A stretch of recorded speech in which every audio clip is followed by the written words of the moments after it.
Ladies and gentlemen, good evening and welcome back to our channel once again.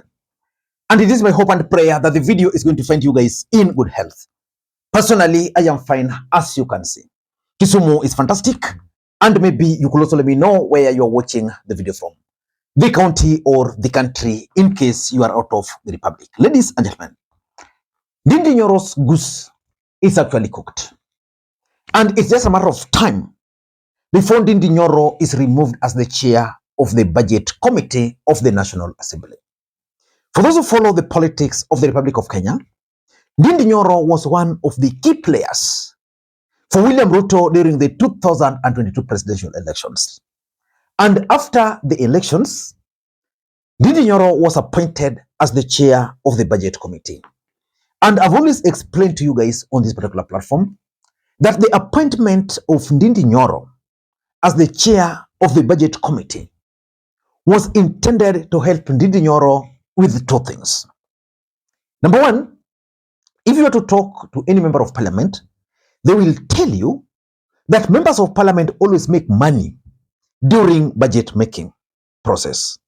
And the chair of the Budget Committee normally is very powerful.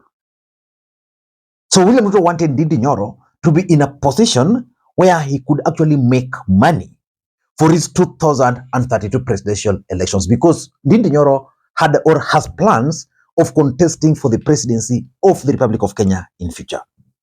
The second reason why William Ruto appointed Ndindi Nyoro as the chair of the Budget Committee was that he wanted him to interact with the members of parliament. As the chair of the Budget Committee, for example, if I were a member of parliament for Nyakach constituency, I would go to Ndindi Nyoro, negotiate with him that, you know, I have this road here, I want it to be included in the Budget Committee. And that's why Ndindi Nyoro became a darling of most members of parliament. So removing Ndindi Nyoro from that committee is definitely going to deal him a blow. And I strongly believe that based on the fact that Ndindi Nyoro betrayed William Ruto on 2 occasions, William Ruto is a vengeful politician and is not going to forgive him. Ndindi Nyoro never supported the finance bill. It was marked. Ndindi Nyoro never supported the impeachment of Rigathi Gachagua. And yesterday, the Mbere member of parliament had this to say. I want you to listen very closely, because for me, he delivered a message from William Ruto to Ndindi Nyoro. Remember, this is the same guy who led a group of members of parliament from Mount Kenya East in declaring Professor Kithure Kindiki as their spokesperson. And that's how Kindiki ended up emerging as the deputy president of the Republic of Kenya. So I don't take his words lightly. Listening to the Mbere member of parliament. We're in this season, the season Junet Mohammed calls the season of impeachment. I am not encouraging anyone to impeach anyone. But if need be, please impeach these chairs and their vice chairs if they can't be in the house. Sources indicate that among those targeted is Kiharu Member of Parliament Ndindi Nyoro, who serves as the Budget Committee chairperson among 13 lawmakers for the purge from their powerful committees. Sema ni kwamba we have sanitized the presidency. We sanitize the security of our country. We must sanitize the Parliament of the Republic of Kenya. We must sanitize the National Assembly, the committees of Parliament, the leader of majority jameni, the committees of Parliament azikai vizuri. Before we go to recess in December, Kimani Ichung'wa na wale viongozi wengine katika bunge ya kitaifa, the committees of Parliament, we need to reconstitute those committees so that we can be able to align the leadership of committees of the National Assembly so that they can be able to deliver the mandate of the National Assembly to the people of the Republic of Kenya. Kuna wengine hapo machairman hapo lazima wakwende. There are some chairmen of committee katika mbunge yetu ya kitaifa, lazima wangolewe, wengine wakalie hizo viti ili tuweze kuleta the policies and laws which can serve the Republic of Kenya, which can steer the development and steer clear the suffering ya watu wa Kenya. We don't want chairmen who are rent seekers. We don't want chairmen who are budgeting corruption in the national budget of the Republic of Kenya. Tunataka budget ya nchi yetu ya Kenya ikuwe ni budget safi ya barabara, ikuwe ni budget safi ya maji, budget safi ya elimu. Kama ni maneno ya uchumi ya taifa yetu ya Kenya ipangwe sawasawa, na hii yote inapangiwa pale bunge. So if the National Assembly leadership, as far as departmental committees are concerned, asijapangwa sawasawa, wewe Kimani Ichung'wah, tunajua umefanya kazi kubwa, tunaona unajua kulenga maneno, tafadhali kabla 20 December lenga hii ya committees, nyorosha sawasawa. Wale ambao hawawezi kufanya kazi, hawajaweza kufanya kazi vizuri for the last 2.5 years, wakwenda nyumbani. Tuweke mwambunge ambao wanaweza kukalia hiyo vitu sawasawa na kufanyia wananchi wa Kenya kazi vizuri kulingana na wajibu wa sheria. We don't want jokers as chairmen of departmental committees in the National Assembly. Tunataka watu ambao wataweza kupanga maneno sawasawa. Kenyans need service. Kenyans need to be offered proper service by their government. Na mahali mpango inapangiwa ni pale bungeni. If we have chairmen who are not proper, we will not have proper laws, proper programs, proper projects which have been implemented across the Republic of Kenya to target wale ambao wanaumia huku mashinani. Those chairmen who have failed, please, President of the Republic na kiongozi wa wengi pale bungeni, sisi tunataka kuona mkinyorosha maneno. Departmental committees in Parliament must be sanitized moving forward for us to be able to support the government agenda and in a most appropriate way. But the biggest question is, why would William Ruto want to remove Ndindi Nyoro as the chair of the budget committee? That's exactly what I want to explain in this video. But before we do that, for those who are watching this channel for the first time, please take a second or two, click the subscribe button so that next time we produce a video like this, YouTube will automatically notify you. And to the subscribers, I want to continue thanking you guys for your continued support. Because without that support, this channel cannot be where it is. Ladies and gentlemen, without any further ado, allow me to dive in. But again, before I dive in, allow me to take this opportunity to thank the following people. You are seeing their names on the screen there for the coffee which they sent to me earlier today. It goes a long way in supporting this channel. You can also do the same using the numbers you are seeing on your screen. Remember, today is Friday, so behave, ladies and gentlemen.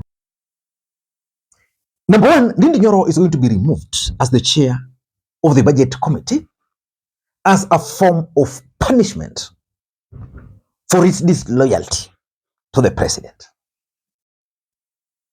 In fact, the person who now has full confidence, or the person now William Ruto has confidence in, is one man called Kimani Ichung'wah. Because Kimani Ichung'wah proved to William Ruto that he can actually stand with him at his hour of need. Ndindi Nyoro never supported the finance bill. Finance bill was the lowest moment for William Ruto. The agencies almost staged a coup against him. In fact, the removal of Rigathi Gachagua had nothing to do with any other thing apart from the fact that William Ruto and his allies believed that he participated in aiding the agencies during their protest. Again, William Ruto wanted Ndindi Nyoro during the impeachment of Rigathi Gachagua. What happened? Ndindi Nyoro never participated in that.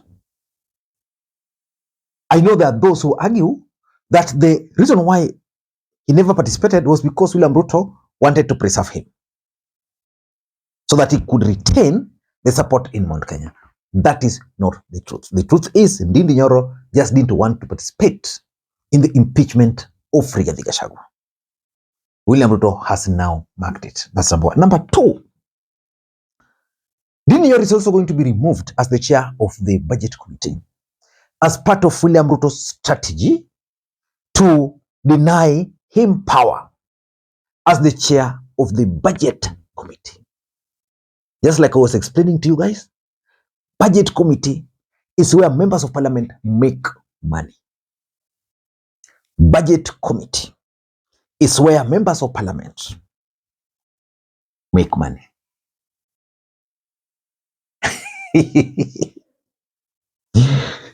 They negotiate with these businessmen. Like for this mega project, they negotiate. And they are slotted in the budget. Then they get their kickbacks. Kimani Ichung'wah was once a chair of the budget committee. That's where he made his money. That's exactly what Ruto was doing to Ndindi. And because Ndindi has proved to be indisciplined, has proved to be disloyal, politically speaking, he has to be removed. And is going to be removed. William Ruto would not want him to continue serving in that committee, so that members of parliament will always looking for him. Ndindi Nyoro. He interacts with all members of parliament. All members of parliament are always trooping to Ndindi Nyoro's office because their projects which are stuck in their constituencies. So Ruto doesn't want to allow him continue that privilege when he cannot take a bullet for the president. Number three, is also going to be removed because I think William Ruto is now removing Ndindi Nyoro from his succession politics. You see, William Ruto had a clear strategy on how he was going to win and how he was going to be succeeded. And at some point, Ndindi Nyoro emerged as the favorite of the president. Several things. He had the money. He had created a national image. Ndindi Nyoro had performed in his constituency of Kiharu. Age was on his side. Ndindi Nyoro ni mtu alikuwa anajituma. He had started traversing the country. Then William Ruto realized that, okay, this man, I just want him to vote for the finance bill is not. I want him to vote for impeachment is not. What if this guy becomes the president and I'm not? I'm a former. If you are Ruto, what would you do? Let's just be honest. You won't clap for Ndindi Nyoro. You'll fire him. You remove him from your equation. In fact, the person who Kenyans should start monitoring very closely is Kimani Ichung'wah. Number four, and this happens many times. Maybe William Ruto and his team wants Ndindi Nyoro to toe the line. How do you force someone to toe the line? He's the chair of the budget committee. He needs it. Don't be cheated. These members of parliament needs this committee. He's the chairman. He wants it. He can only be the chair of that committee if he has the confidence and the support of the president, because he's a member of UDA.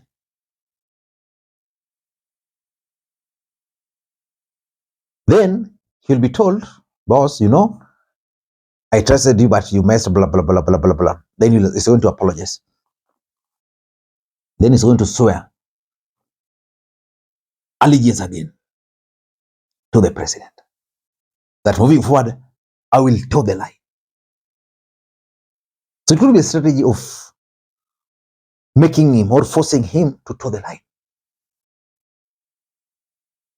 You deny him sources of finance, he'll say, okay, wacha nitengeneze pesa kidogo. I want to be here still. Force him to for the line. And of course, lastly, I think it could also be just the post-Rigathi Gachagwa's impeachment politics. The fact that Rigathi Gachagua was impeached, it simply means that there are people who are going to benefit from that impeachment, and also there are people who are going to suffer from that impeachment.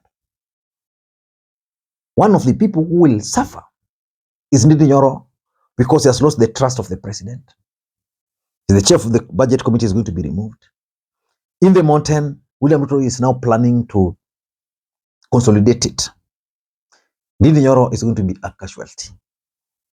Ladies and gentlemen, I don't know what you think. That's my take. And just like I told you, I have a funeral. I'm just from home right now.